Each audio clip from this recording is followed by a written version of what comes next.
জয় গুরুমা। হরে কৃষ্ণ ভক্তবৃন্দ, সনাতন ধর্মে এমন একটি শক্তিশালী একাদশী রয়েছে যা নিষ্ঠাভাবে পালন করলে মানুষের শরীরের সমস্ত চর্মরোগ, কুষ্ঠরোগ এবং জীবনের সমস্ত জানা অজানা পাপ নিমেষে ঘুচে মুছে সাফ হয়ে যায়। তেমনই এক পরম কল্যাণকর তিথি হলো আষাঢ় মাসের কৃষ্ণপক্ষের যোগিনী একাদশী। 2026 সালের এই পবিত্র ব্রতটি কবে রাখা হবে আর এই দিন কোন বিশেষ নিয়মগুলো মেনে চললে আপনার উপবাস সফল হবে, আজ আমরা এই ভিডিওতে 2026 সালে যোগিনী একাদশীর সঠিক তারিখ, পালনের সময় এবং ব্রত পালনের শাস্ত্রসম্মত জরুরি নিয়মগুলো আজ আপনাদের সঙ্গে আলোচনা করতে চলেছি। তবে বন্ধুরা, ভিডিওটি স্কিপ না করে শুরু থেকে শেষ পর্যন্ত দেখার অনুরোধ রইল, কারণ পুরো ভিডিও না দেখলে আপনারা অনেক গুরুত্বপূর্ণ তথ্য মিস করে যাবেন।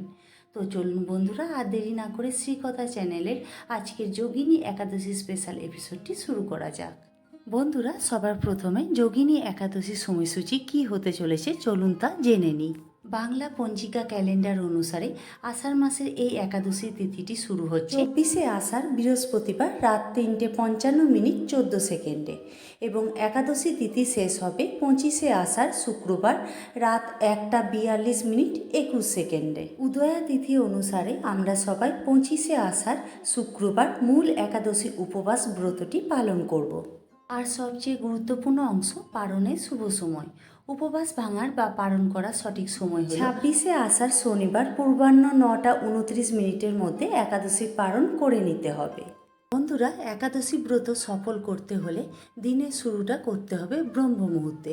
সূর্যোদয়ের আগে স্নান সেরে পরিষ্কার পোশাকে ভগবান বিষ্ণু পূজা করুন। চরণে হলুদ ফুল এবং পরম পবিত্র তুলসী পাতা অর্পণ করে জপমালার সাহায্যে অন্তত 108 বার মূল মন্ত্র ওম নমঃ ভগবতে বাসুদেবায় জপ করুন। মনে রাখবেন, একাদশী রাতটি ভক্তি অর্জনের জন্য অত্যন্ত গুরুত্বপূর্ণ। তাই রাত জেগে ভগবানের নাম কীর্তন এবং তুলসী মঞ্চে ঘিয়ের প্রদীপ দান ও আরতি করলে অত্যন্ত শুভ ফল পাওয়া যায়। একাদশীর দিন কোনোভাবেই কোনো প্রকার অন্ন বা শস্যদানা গ্রহণ করা যাবে না। চাল, গম, ডাল, ভুট্টা বা সর্ষের তেল এইসব কিছুই এই দিন সম্পূর্ণ বর্জনীয়। আপনার শরীর যদি অনুমতি দেয় তবে সম্পূর্ণ জল ছাড়া নির্জলা উপবাস রাখা সবচেয়ে উত্তম। নচেত শরীর সুস্থ রাখতে আপনারা ফলমূল, মিষ্টি আলু সেদ্ধ, সাবুদানার খিচুড়ি বা পায়েস, বাদাম এবং দুধ খেয়ে অনুকল্প পালন করতে পারেন।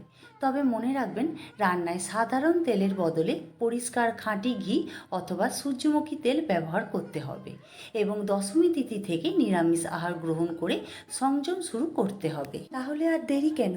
আগামী 25শে জুন ভক্তি ভরে এই পূর্ণময় যোগিনী একাদশী ব্রত পালন করুন। আজকের ভিডিওটি আপনার উপকারে আসলে ভিডিওতে লাইক, শেয়ার, কমেন্ট করে সাবস্ক্রাইব করে পাশে থাকুন এবং কমেন্টে লিখুন হরে কৃষ্ণ।